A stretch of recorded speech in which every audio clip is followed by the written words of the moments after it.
I saved a life once, and they told me I changed not just their future, but generations to come. Little did I know, that moment would ignite my own journey of purpose, hope, and transformation. My name is Marianne, and I am 62 years old. And even now, when I close my eyes, I can feel the weight of that morning pressing against my chest, the way sunlight presses through a thin curtain, gentle but impossible to ignore. Because it was the day everything I thought I understood about my life quietly shifted beneath my feet and left me standing in a place that felt both strangely familiar and completely new. And as I think back to it, I remember waking before the sun fully rose, lying still in my small bedroom, listening to the faint hum of the world waking outside, and wondering why my heart felt restless, as if something unnamed had been calling my name all night and refusing to let me sleep. Because there are moments in life when change does not ask for permission. It simply appears at the door and waits for you to notice its shadow. And that morning, I felt that shadow before I saw it. And I remember sitting on the edge of my bed, breathing slowly, and telling myself that it was nothing, that it was simply age settling into the corners of my life, the way dust settles on books you once meant to read but never did. But deep down, I knew it was more, because I felt a strange mix of uneasiness and anticipation moving through me like a current, pulling me forward towards something I could not name and would not understand until much later, when the pieces finally slid into place and made sense. The way a puzzle suddenly reveals its full picture once you place the final piece and realize you had been holding it the whole time without knowing where it belonged. And after a few minutes, I stood up and walked to the window, letting the pale morning light fall across my face. And I remember thinking how quiet everything felt, how still and almost suspended, as if the world had paused just long enough for me to feel a single sharp thought rise inside me. The thought that maybe I was not done yet, even though I had spent years convincing myself that most of my meaningful chapters were behind me, and that the best I could do now was simply exist quietly without asking for more. But that morning, something inside me whispered that life still had its hands on me and was not ready to set me aside. And I felt that whisper grow stronger as I stepped outside for my usual walk. Because walking has always been my way of steadying myself when the noise inside my mind grows louder than the step of my feet. And on that morning, the air felt unusually cool brushing against my arms, with a clarity that made me breathe deeper, as if my lungs suddenly remembered how to take in more than what I had become used to accepting. And I walked slowly, listening to the gentle rhythm of my steps on the path and letting my thoughts drift the way leaves drift on quiet water, moving without hurry, but always pushed by something unseen. And as I reached the narrow bend near the old trees, I saw a figure in the distance, running with a kind of frantic energy that made my heart pull tight for a moment, because it was the kind of movement that never belongs to casual exercise, but to fear or desperation. And as the figure came closer, I realized it was a young man, his face pale, his breath sharp and uneven. And before I could fully understand what was happening, he stumbled and fell with a heavy thud that sent a shock through me and made my instincts surge forward before my thoughts could catch up. And I remember rushing toward him, my hands shaking, not from fear, but from the sudden certainty that I had to reach him because something about the way his body hit the ground felt final and fragile in a way that demanded immediate action. And when I knelt beside him, his eyes were unfocused, his chest rising in short, broken breaths, and I felt a surge of old training rise within me, training I had not used in years, but had never truly forgotten. Because some things, once learned, carve themselves into you and stay, even when you believe they have faded. and I pressed my hands against his chest, trying to steady his breathing, trying to guide him back toward consciousness, speaking to him softly, the way you speak to someone balancing between presence and absence. And I felt the tremor of life beneath my palms, fighting to stay. And after what felt like an entire lifetime, but was probably only seconds, his breathing deepened, his eyes blinked and focused on me with a mixture of confusion, relief, and something raw that made my throat tighten. And when he managed to whisper the words, "Thank you," when he whispered those words, his voice was barely there, but the sincerity in it felt strong enough to move something deep inside me. And as I sat beside him, waiting for his breath to steady, I felt a strange trembling in my own chest that had nothing to do with fear and everything to do with recognition. Because in that moment,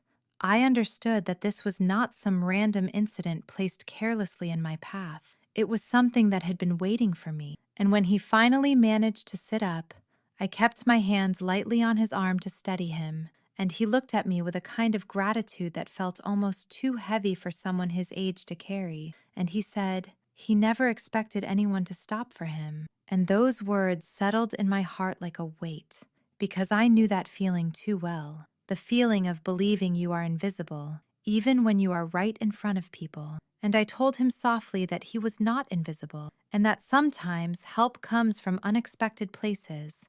And he nodded with a tired smile that broke something open in me. And as we waited for help to arrive, he told me his story in fragments, the kind of fragments that reveal more than a full explanation ever could. The fear in his breath, the loneliness in his eyes, the exhaustion in the way he held himself. All of it painted a picture of someone trying to outrun a life that kept pulling him down. And I listened quietly, feeling something inside me shift, like an old key turning in a lock that had been stuck for years. And when the medical crew arrived and took over, they kept thanking me, but their words felt small compared to the storm inside me, because I knew this moment would not end when I walked away. It would follow me and echo inside the quiet places of my mind. And when the young man was being lifted onto the stretcher, he reached for my hand one more time, and his eyes were damp with a mixture of relief and fear and gratitude. And he whispered that I had not just saved him, but saved the years of his life he had not lived yet.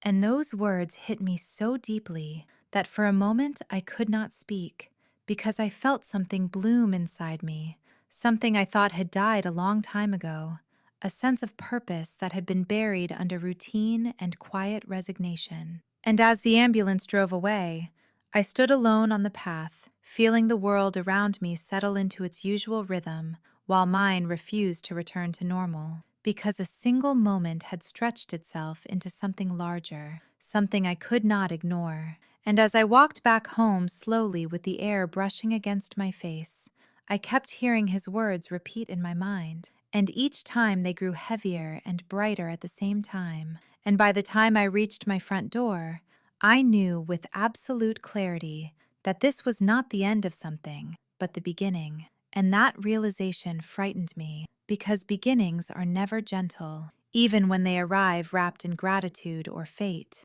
they rattle you, they pull you forward, they demand that you look closely at the parts of yourself you have avoided. And I spent the rest of the day sitting quietly in my living room, replaying every second of that morning, feeling my heart race each time I remembered the panic in his eyes and the way they softened when he saw me. And I wondered why his voice had reached inside me the way it did, why his words felt like a message meant not just to thank me, but to wake me. And the more I thought about it, the more I realized that the life I had been living had grown small, not because I lacked ability, but because I had convinced myself that my time to make a difference had passed, and I had accepted it without question, the way people accept a closed door without checking if it is really locked. And that realization stung, but it also freed something inside me, because I could feel a shift happening, a growing awareness that maybe I still had more to give, and maybe I had spent too long measuring my worth by the wrong things. And as night settled outside and the room darkened around me, I felt a quiet courage rise within me, the kind that does not shout, but stands steady and patient, waiting for you to notice that it has always been there. And I knew I had a choice to make. I could treat this morning as a rare accident, a moment that would soon fade, or I could let it guide me into a part of life I had never explored.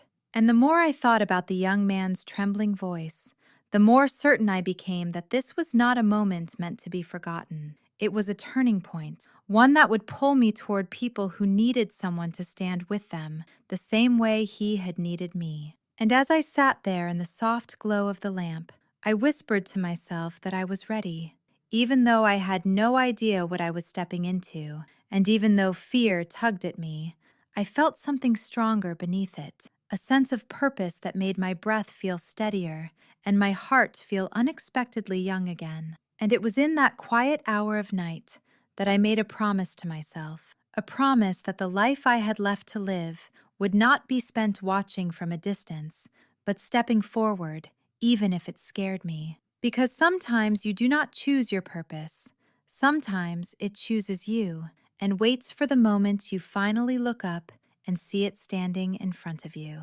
I woke the next morning with a feeling that seemed to settle in my chest before I was fully awake, a feeling that something inside me had shifted in a way that could not be undone. And as I lay there staring at the ceiling, I realized that the memory of the young man's eyes, his trembling voice, and the weight of his gratitude had followed me into my sleep and shaped my dreams into something restless and vivid.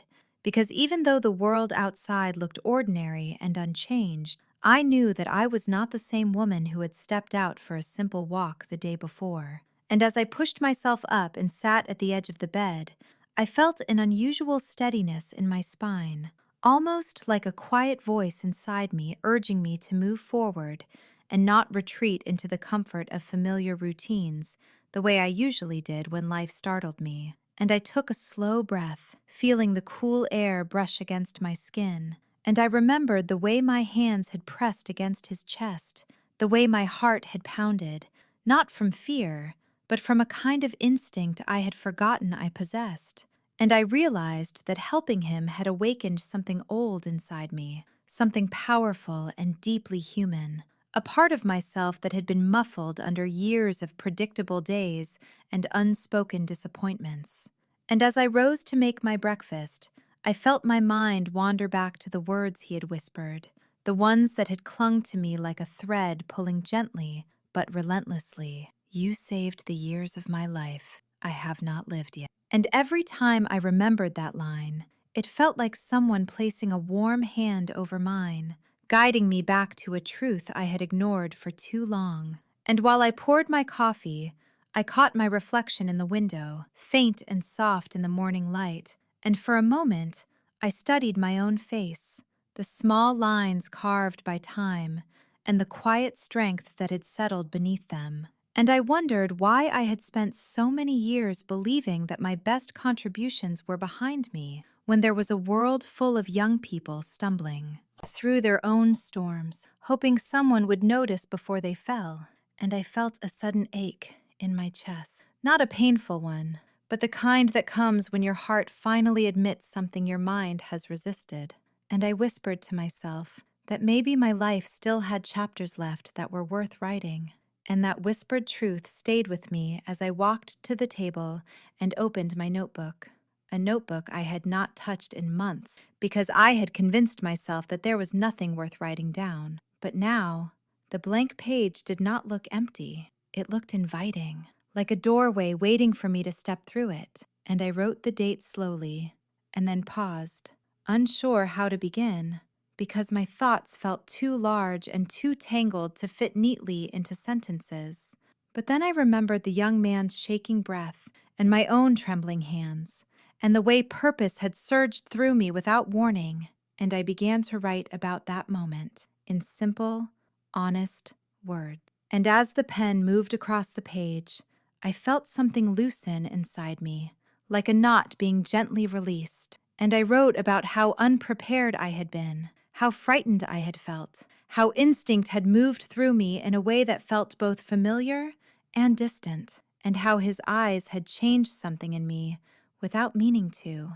And the more I wrote, the clearer it became that what had happened was not just an event, but an awakening, one that had been waiting quietly beneath the surface of my life. And as I sat there, the morning light growing brighter around me, I felt a deep certainty that I could not ignore this awakening, no matter how uncertain the path ahead felt. And I thought about my own younger years, about the times when I had struggled, when I had needed someone to steady me, when I had hoped for a voice that could guide me through confusion and fear. And I realized with a slow, quiet clarity that the guidance I had once searched for was something I could now give. And that realization felt tender and powerful all at once, like a truth I should have seen long ago, but had only now gathered the courage to accept.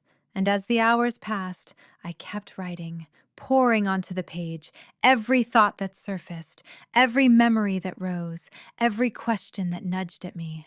And by the time I set the pen down, my hand ached, but my heart felt surprisingly light, as if I had cleared a space inside myself for something new to grow.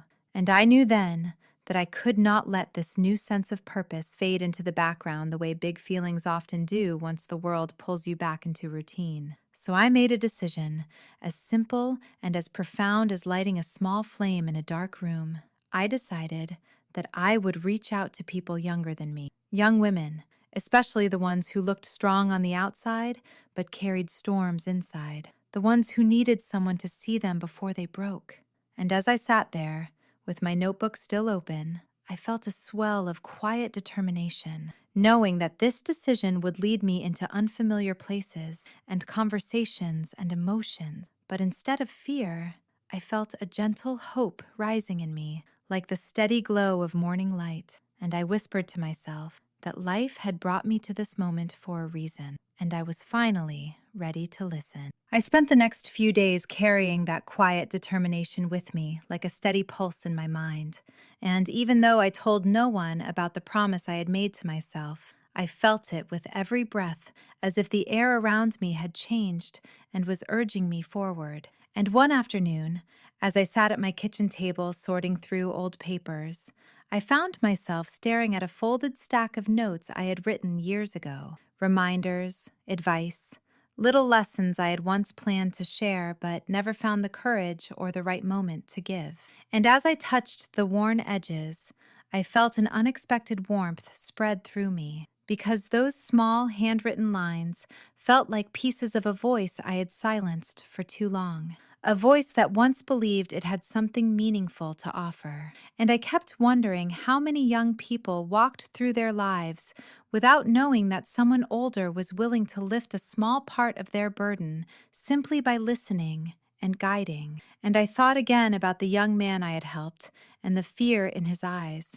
And I knew that there were many like him, many who lived on the edge of exhaustion and confusion, hoping for someone to show up before they slipped too far. And that thought stayed with me as I stepped out for a walk that evening, moving slowly along the narrow path near my home. And the sky above me shifted from gold to soft blue as the sun lowered, and the air carried a gentle chill that brushed my arms in a way that made me feel more awake and more present than I had in a long time. And I walked without rushing, letting my thoughts flow through me like water moving around stones, steady and quiet and honest. And I began to think about how I could begin this new chapter, how I could reach out without making it feel forced. Because I knew that offering guidance was not about giving speeches or pretending to have perfect answers. It was about stepping into someone's world with respect and care, and allowing them to feel seen and safe. And as I turned the corner near the tall trees, a girl sat on the bench, holding her head in her hands, and even from a distance I could sense the heaviness in her posture, the kind of heaviness that comes from carrying more than you know how to hold. And something inside me nudged me gently forward, and I hesitated for a moment because I did not want to intrude or make her feel watched. But the promise I had made to myself whispered inside me with a quiet insistence, reminding me that purpose often arrives disguised as small moments. And I walked toward her slowly, giving her enough time to hear my steps. And when she finally looked up, Her eyes were red and tired in a way that made my heart contract, because I recognized that look as one I had worn myself many times in my past. And I greeted her softly with a simple hello, nothing more, just enough to let her know she was not alone. And she wiped her eyes and tried to steady her voice as she returned the greeting, and I could see her struggling to compose herself, the way people do when they are afraid their pain will spill out in front of someone they barely know. And I sat on the far end of the bench, leaving space between us, and for a while we said nothing. We just listened to the faint rustling of the leaves and the soft sound of distant footsteps, and it felt strangely comforting, almost like sharing silence with someone who needed it as much as I did. And after a few minutes, she spoke in a small, unsteady voice and said she was having a hard day, and I nodded gently and told her that hard days often feel heavier when you carry them alone. And she let out a breath that sounded like relief mixed with sorrow, as if she had been waiting for someone to say something simple yet kind. And she began to talk quietly about the pressure she felt, the expectations that seemed to tighten around her, the fear of failing, and the loneliness of feeling misunderstood. And I listened closely without interrupting, because I knew that sometimes the best help you can offer someone is simply giving them a place to release what has been trapped inside them. And as she spoke, I felt a calm strength settle into me, the same strength that had risen when I helped the young man. And I realized that guiding others did not require grand gestures. It began with small, honest exchanges, moments where one human being reached toward another with genuine care. And when she finally stopped to catch her breath, I told her gently that her feelings were valid, that she was not weak for struggling, and that there were people who understood more than she realized.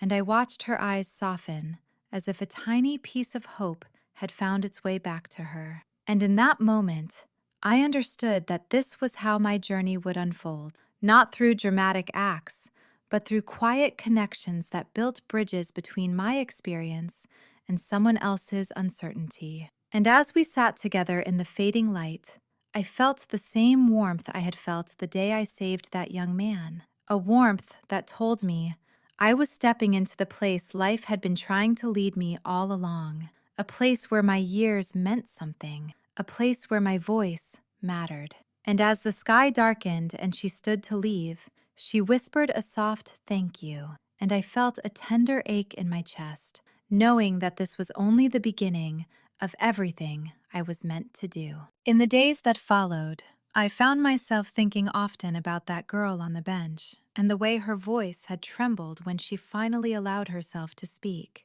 And there was something about the honesty in her eyes that stayed with me long after she walked away, as if her quiet vulnerability had opened a door inside me that I had been pushing against for years without realizing it. And each morning when I woke, I felt a growing sense of responsibility, not the heavy kind that burdens you, but the gentle kind that rises when you realize you have something meaningful to give, something shaped by years of living and learning and surviving. And as I moved through my daily routines, I kept noticing people with tired eyes, young women walking quickly as though racing an invisible clock, young men staring at the ground as if they were searching for something they had lost. And I wondered how many of them were carrying stories like the ones I had once carried, stories heavy enough to bend their posture and quiet enough to go unnoticed by everyone around them. And it struck me how easy it can be to overlook someone's silent struggle simply because their pain has learned to hide itself well. And that realization made my heart ache with a kind of tenderness that surprised me, because I had spent so many years keeping my own troubles tucked away, believing that strength meant silence, believing that resilience meant never asking for help. And now, here I was, trying to become the kind of presence I once needed. And I found myself thinking more often about the young man I had helped and the words he had whispered, the ones that had changed everything for me. And I wondered if he had any idea how deeply those words had echoed through my days and reshaped the direction of my life. And one morning, as I sat at my kitchen table sipping my coffee, I began writing again, filling page after page with memories, insights, and small pieces of wisdom that had come from all the mistakes, heartbreaks, and quiet victories I had collected over the years. And the more I wrote, the more I realized that these were not just personal reflections.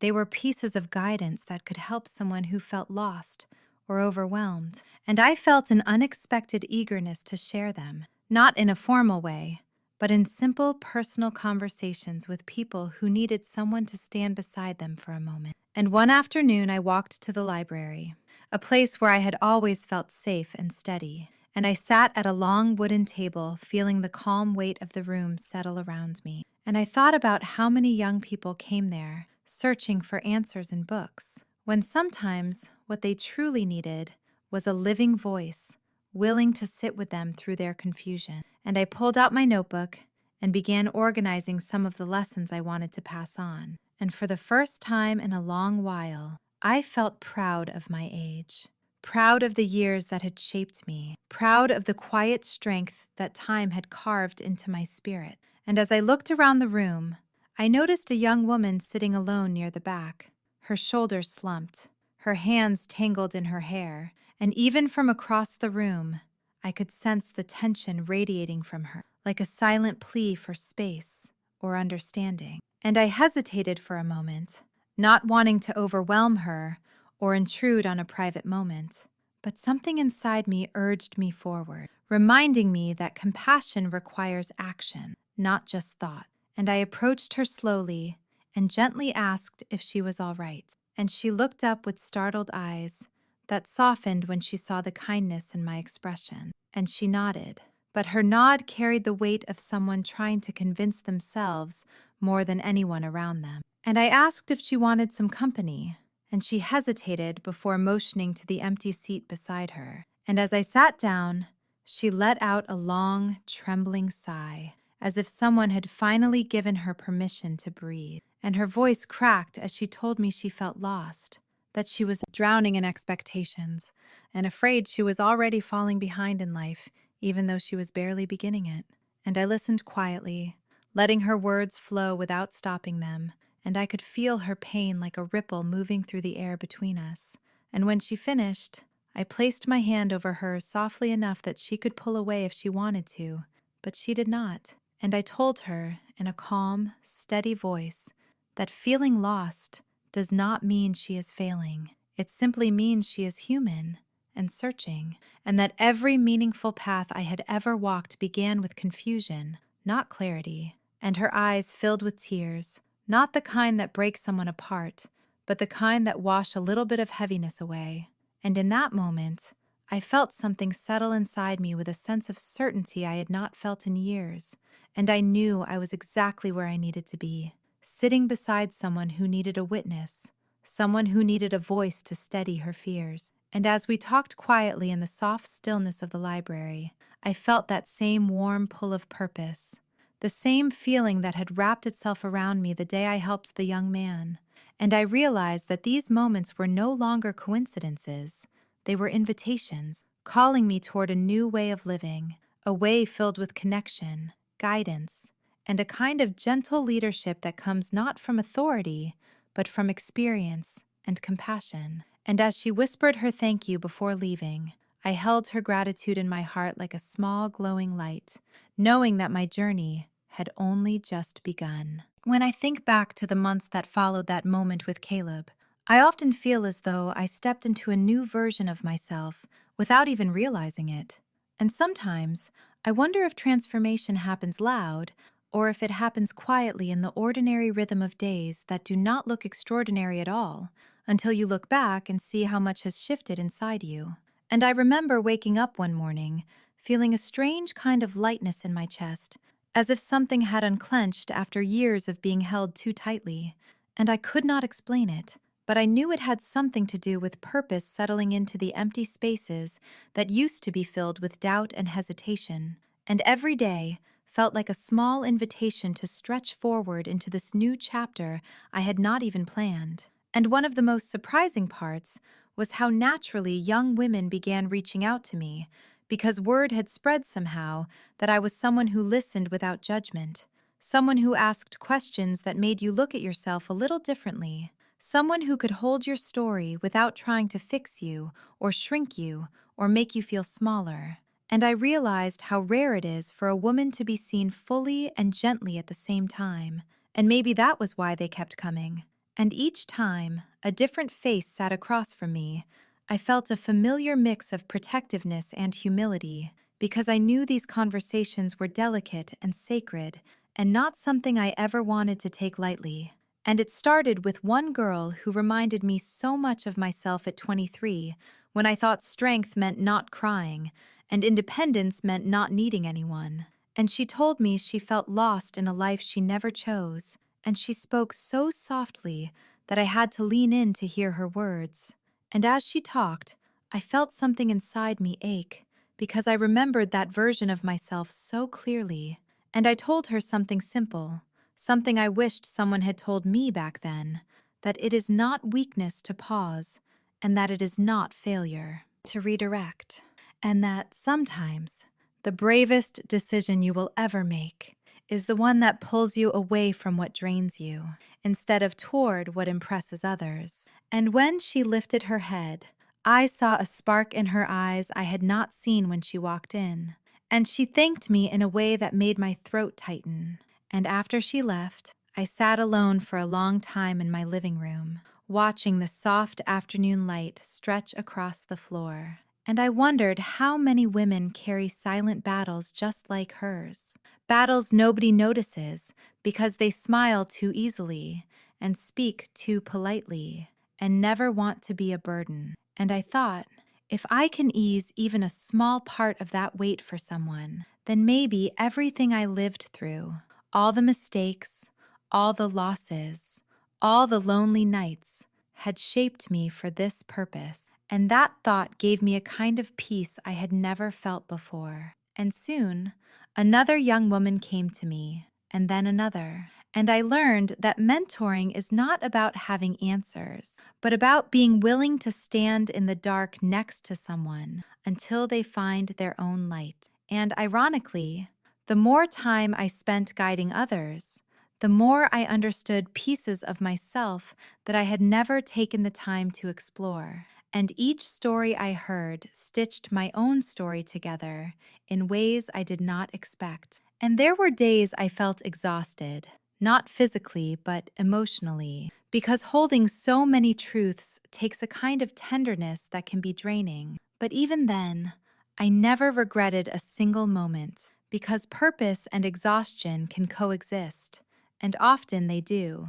And one evening, after a particularly intense conversation with a young woman who felt trapped in a life filled with noise and pressure, I sat on my porch and listened to the quiet settling over everything. And I thought about how rare quiet used to be for me, because I filled my days with tasks and responsibilities and endless pleasing. And now, quiet felt like a friend that reminded me to breathe and to notice and to appreciate the small victories happening around me.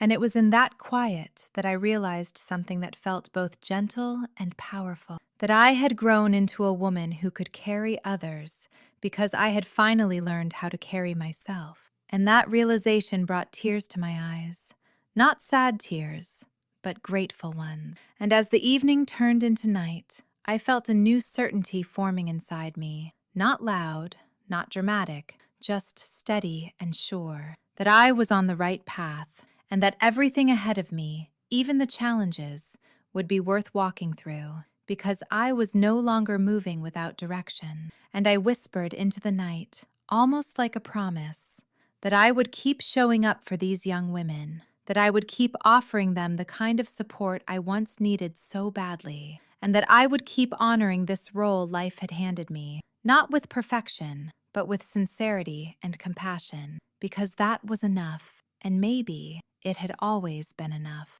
There was a moment during that season of guiding young women when I realized that the work I was doing was starting to shape me in ways I had not expected. And it happened on a quiet morning when I sat at my kitchen table with a cup of coffee warming my hands and the soft glow of early light settling over the room. And I remember feeling a sense of stillness that felt almost foreign, because for so many years I had lived with a restless kind of energy, the kind that urges you to keep moving, to keep fixing, to keep proving something, even when you do not know exactly who you are trying to prove it to. And as I sat there, listening to the faint hum of the refrigerator and the distant laughter of two neighbors passing by, I felt a shift inside me, a gentle recognition that I was finally learning how to live with purpose instead of pressure. And it surprised me to think that this transformation had come not through some grand achievement, but through listening to the stories of young women who trusted me enough to let me into their worlds. And I thought about one girl in particular who had come to me a week earlier with eyes that carried more fear than hope, and she had sat across from me, twisting her hands together so tightly that her knuckles had turned pale. And she told me she felt like she was disappearing into expectations that were never hers to carry, and her voice had trembled as she spoke, and I felt something deep inside me stir, because I recognized that same heaviness from a time when I was younger, and afraid to admit that I was drowning in a life that no longer felt like mine. And I told her quietly that she did not have to earn the right to exist on her own terms, and that the world would not fall apart if she chose herself for once.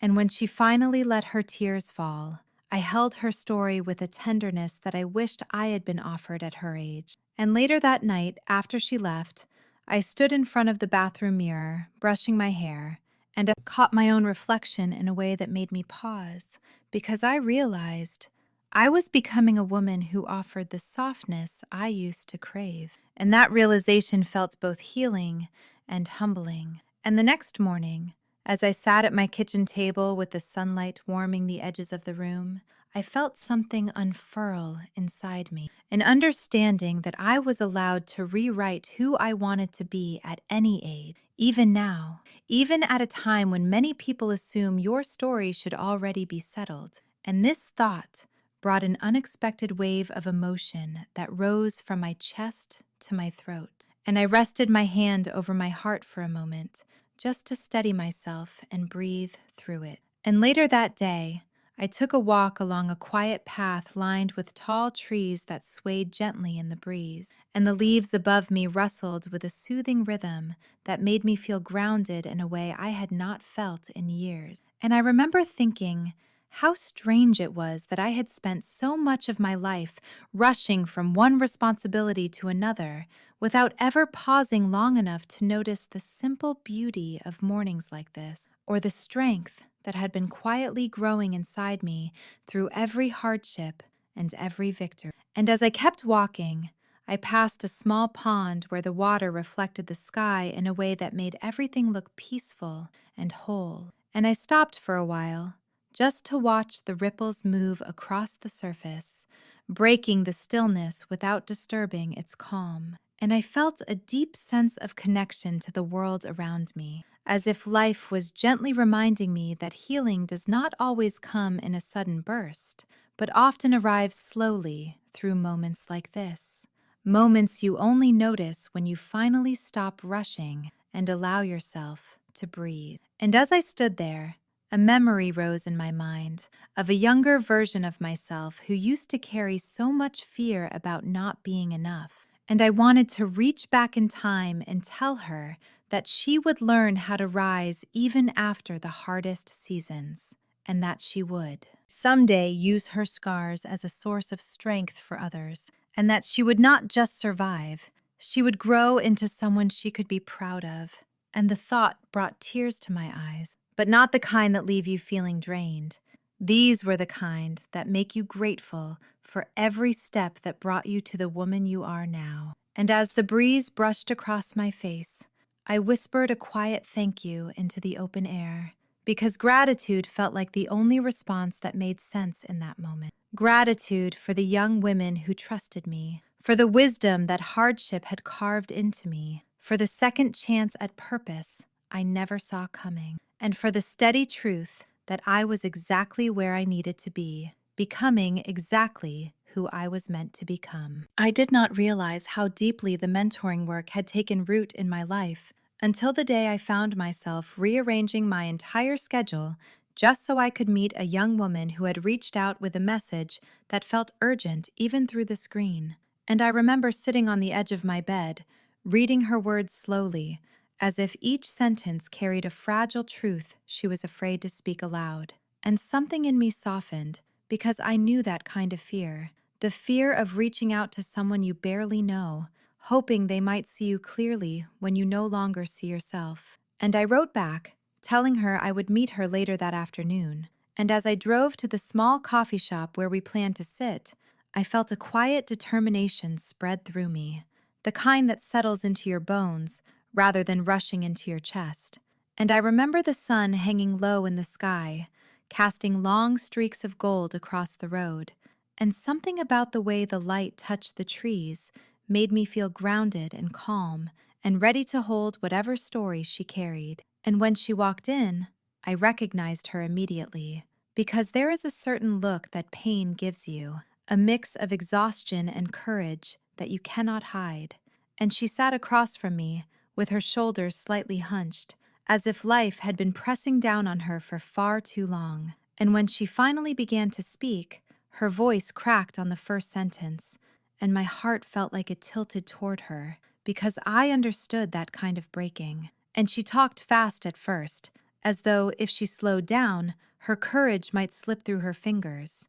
And she told me about the dreams she once had, and how she felt she had lost her way, and how she no longer knew whether she was living her own life or the version of it other people expected from her. And as I listened, I felt my throat tighten, because her story was not just hers.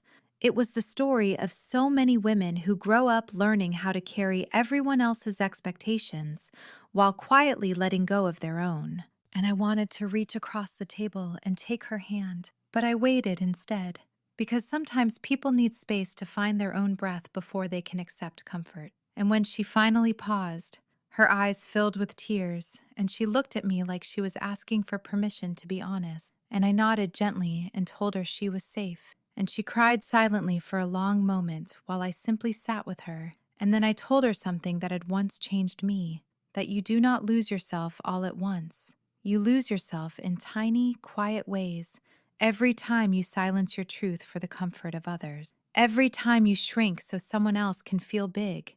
Every time you pretend you are fine when your heart is begging for rest. And she closed her eyes as if those words reached a place inside her she had been avoiding. And when she opened them again, I saw something shift in her, a small but certain kind of clarity that comes when someone finally feels seen. And I told her that reclaiming yourself is not a dramatic moment. It is a slow and steady return to your own truth, and that she was allowed to take her time, and that there was no timeline for healing or rediscovery. And she breathed deeply, as if taking in the idea that she had permission to return to herself. And later, when we walked outside, the air felt cooler, and the sky had softened into a deep evening blue, and she stood beside me with her arms wrapped around herself as if holding something fragile but newly precious. And she thanked me quietly, in a voice that carried both relief and uncertainty. And as she walked away, I watched her move with a slightly straighter posture,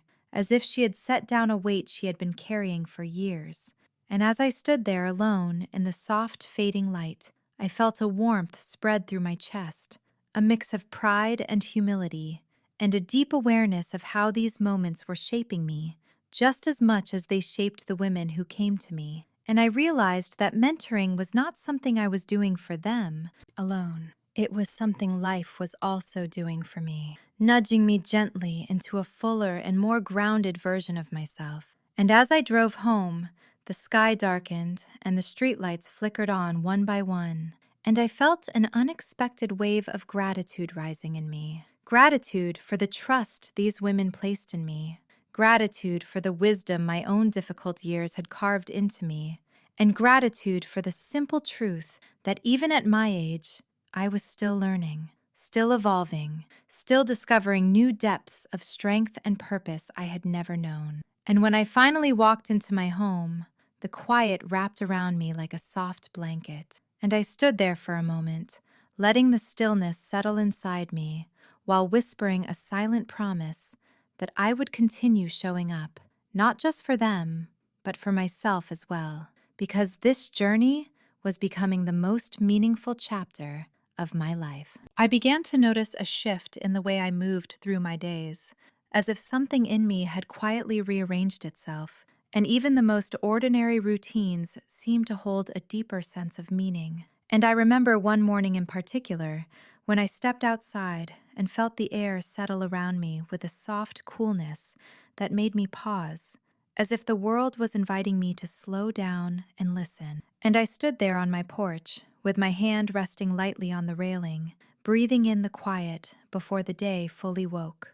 And it struck me that for the first time in many years, I was no longer living on autopilot, and no longer rushing from one responsibility to the next out of habit or obligation. And instead, I was living with intention, with awareness, and with a sense of purpose that seemed to weave itself into everything, from the way I sipped my coffee to the way I listened to the stories young women trusted me with.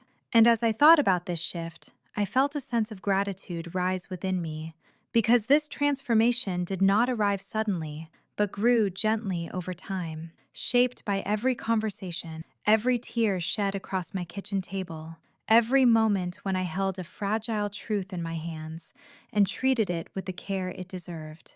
And that morning, as I watched the sunlight slowly stretch across the yard, I found myself remembering one of the earliest conversations I had with a young woman named Lena, who had come to me with a heaviness that seemed too big for her small frame. And she had told me she felt like she was living at the edge of herself, not fully breaking, but always close. And I remembered the way she looked at me, searching for guidance she feared she did not deserve. And I had told her that survival does not mean she has to do everything alone, and that strength does not come only from endurance, but also from the courage to ask for support. And I thought of her now, months later, standing taller, speaking with a confidence that had once seemed impossible for her, and I felt a subtle ache in my head. My heart, not a painful ache, but the kind that comes from witnessing growth and knowing you played even a small part in someone reclaiming themselves. And that feeling stayed with me as I walked back inside and began my day. And later that afternoon, I met with another young woman who had been struggling with a deep sense of failure, and she spoke with a trembling frustration as she told me she felt like she had disappointed everyone around her and that she had run out of chances. And as I listened to her words spill out in a rush, I felt something inside me soften, because I recognized that familiar fear of not being enough. And when she finally grew quiet, I looked at her and told her gently that failure is not a final place. It is a moment, a pause, a recalibration, and that her worth was never tied to her accomplishments or mistakes. And I watched the tears gather in her eyes before rolling down her cheeks, and she let out a long, shaky breath, as if she had been holding it in for years. And I sat with her in that silence, letting her breathe, letting her feel, and letting her know through my presence alone that she was not alone. And when she left later with a small but genuine softness in her expression, I felt that same warmth in my chest that I had been feeling more and more lately, a warmth that told me I was exactly where I needed to be, and that these moments, though they were emotionally heavy, were shaping something profound inside me. And that night, as I prepared for bed, I stood in front of the mirror, brushing my hair with slow, steady strokes, and my reflection met my gaze in a way that made me pause, because I saw a woman who was no longer hiding from her life, and no longer shrinking herself to fit into expectations that had never belonged to her. And I saw a woman who had weathered storms, and still found the strength to offer shelter to others. And as I placed the brush on the counter, I felt tears gather in my eyes, the quiet kind that slip down your cheeks without warning. And I let them fall because they felt honest and necessary. And I whispered softly to myself that I was proud of the woman I had become. Not perfect, not fearless, but present and open and willing to grow. And that truth felt like a gentle balm on the parts of me that were still healing. And as I turned off the light and lay down to sleep, I felt a steady calm settle into my body. And my last thought before drifting into dreams was a simple realization that life had not given me the path I once imagined, but it had given me something far more meaningful, a purpose woven from compassion and connection, and the quiet but powerful truth that the smallest moments of kindness can change not just one life, but many. There came a moment when I realized that the women I was guiding were not the only ones changing, because somewhere along the way, their stories had begun to reshape my own sense of identity in ways I had never expected. And I remember sitting on my living room floor one evening, surrounded by notebooks filled with thoughts and reflections I had been gathering over the past year. And as I picked up one of the notebooks and traced the edges with my fingertips, I felt a quiet wave of emotion move through me, because it struck me that these pages held pieces of my evolution written in ink, even in the moments when I thought I was only writing to help someone else. And as I flipped through the pages, I paused at a note I had scribbled months earlier, after meeting a young woman who had been on the verge of giving up on her dreams. And I had written that she reminded me of a version of myself that had once needed to hear that her dreams were still possible. And reading that now made my chest ache with a kind of tenderness that had become familiar to me in this chapter of my life. Because the truth was, I had spent so many years believing it was too late to grow, too late to change, too late to start again. And these women, without knowing it, had handed me a new narrative, a new way to see myself, not as someone who was nearing the end of her story, but as someone who was finally stepping into the most meaningful part of it. And that realization filled me with a warmth that spread through me, slowly like sunlight reaching across a quiet room. And I found myself thinking about how purpose rarely arrives with fanfare, and instead slips quietly into your life through the very moments that once left you feeling lost or broken. And as the evening faded into night, and the room around me grew dim, I closed the notebook and rested my hand on top of it, letting the silence settle around me. And I realized how deeply grateful I was for every woman who had walked into my life during this season, because each one had left an imprint on me, a reminder that healing and growth are shared experiences, and that none of us ever truly walk these paths alone. And after sitting there for a while, I got up and walked to the window where the moonlight was spilling softly across the yard, and I stood there, watching the trees sway gently in the night air, and it felt as though the world was breathing with me, slow, steady, and patient. And in that moment, I whispered a quiet promise to myself, a promise that I would continue this work for as long as it felt meaningful, that I would keep showing up with honesty, integrity, and compassion, that I would allow myself to keep growing, even when it felt uncomfortable, and that I would never again let fear convince me that my life had already reached its peak. And as I stood there looking out at the night sky, I thought about the next day, because a group of young women were coming over for the first small gathering I had ever hosted, and I felt a flutter of nervousness mixed with excitement, because this was something I had been building toward without even fully realizing it. A space where women could share their stories with one another instead of carrying them alone. And I imagined them sitting in my living room, opening up in that honest way that happens only when people feel safe. And I felt a surge of hope rise inside me, because I knew that these gatherings might become something beautiful, something healing, something that could ripple outward in ways none of us could predict. And the thought of that filled me with a sense of purpose so strong it briefly took my breath away. And as I finally turned away from the window and prepared to head to bed, I felt an overwhelming gratitude for the unexpected turns my life had taken, for the people who had crossed my path, for the strength I had discovered in myself, and for the quiet but certain truth that I was living a life filled with meaning and connection, something I had once believed was out of reach. And as I lay down in the soft darkness, I felt my heart settle into a calm, steady rhythm, and my last thought before sleep found me was a simple one, that this journey was far from over, and that tomorrow would bring with it new stories, new lessons, and new moments of growth for all of us. including me. The morning of that first gathering arrived with a quiet sense of anticipation that settled into me long before the sun rose, and I found myself awake earlier than usual, lying still in the soft half-light of my bedroom, listening to the slow rhythm of my breathing, as if I were preparing for something sacred. And I remember staring at the ceiling for a moment, feeling both nervous and grateful, because what I was about to create was something I had once only wished for when I was younger. A place where women could speak without fear, where honesty would be met with understanding, where vulnerability would not be seen as weakness, but as a doorway to strength. And as I finally pushed myself out of bed and walked barefoot across the room, I felt the coolness of the floor beneath my feet, grounding me in the present moment, reminding me that everything I needed was already within me. And as I stepped into the kitchen, the lingering scent of last night's tea still hung in the air, and I opened the window, letting in a soft breeze that carried the faint smell of morning dew and the sound of distant birds calling out to one another.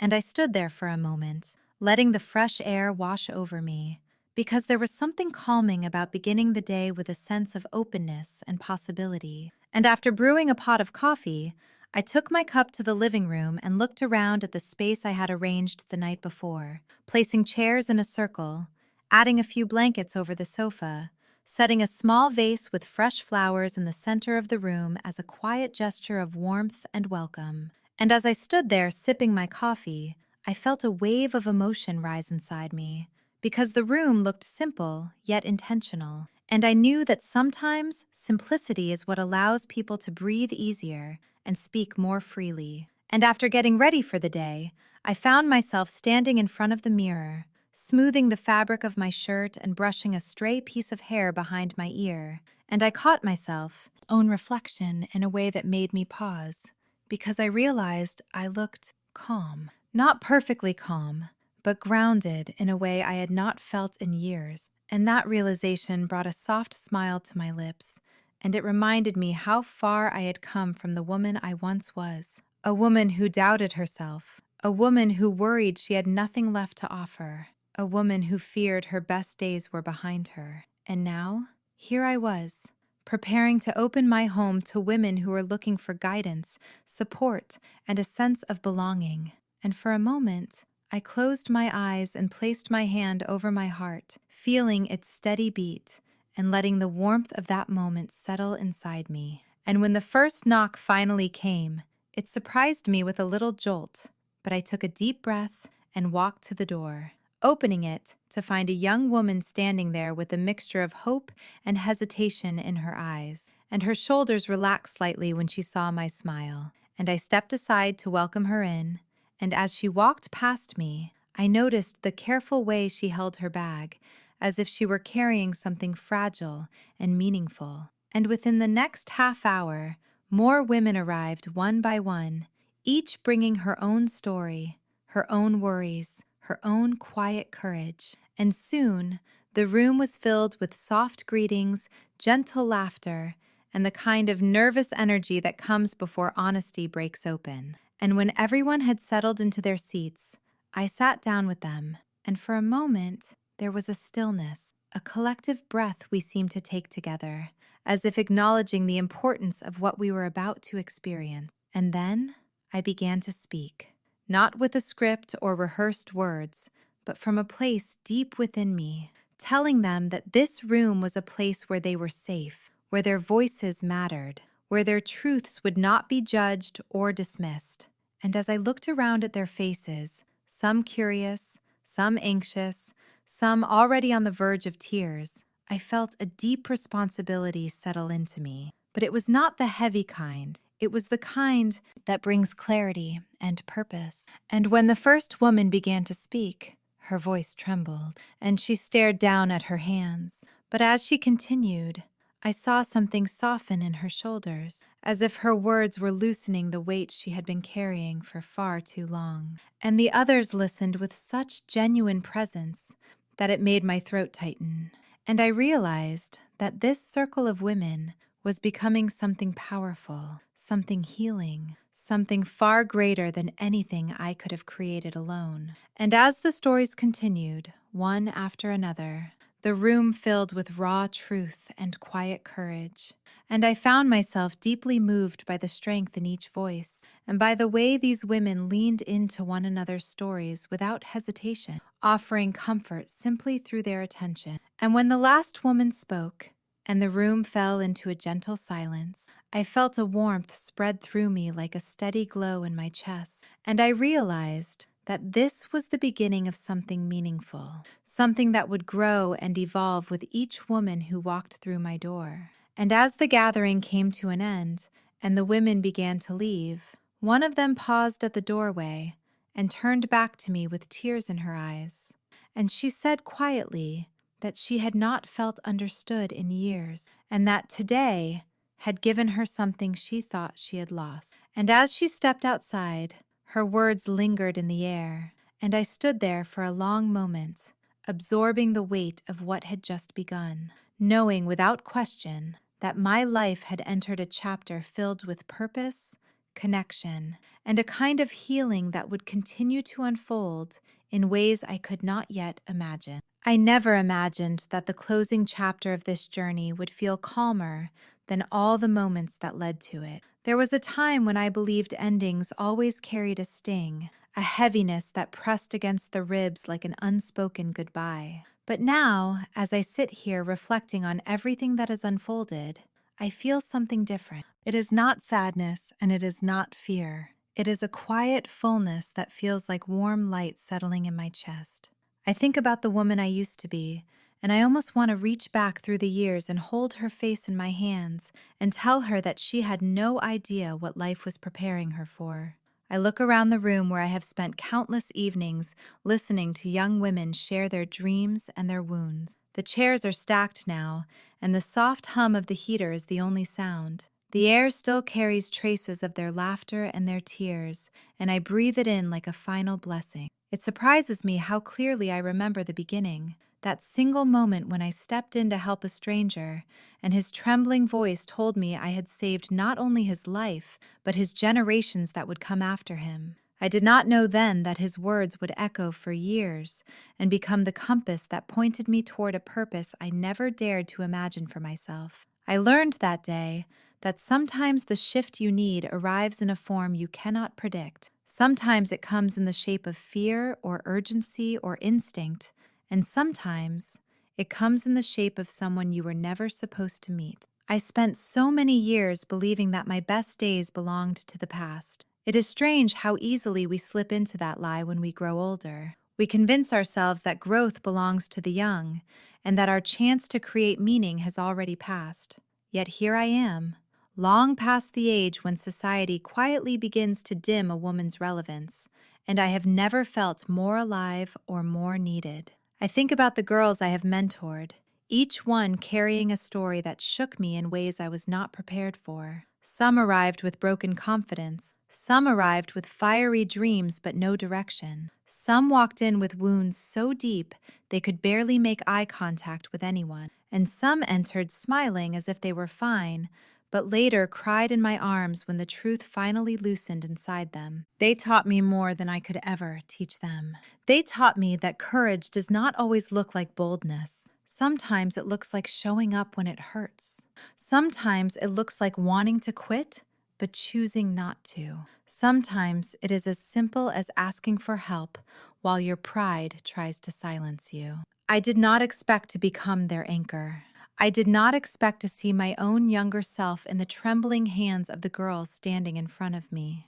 I did not expect that every lesson I once learned through pain would become the very thing that allowed me to reach them. It is incredible how life wastes nothing. Every mistake, every heartbreak, every failure, every detour, every season that felt like punishment was simply preparing me to hold someone else's story gently. Over time, I watched them rise. One landed the job she once believed she was unworthy of.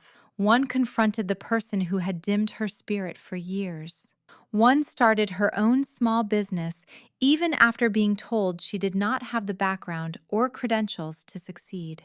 One learned how to love herself without apology, and countless others learned how to stand taller, breathe deeper, and trust the voice inside them that kept whispering, "You can." Their victories felt like pieces of my own healing. Their growth became evidence that I had chosen the right path, even though it was not a path I ever planned to walk.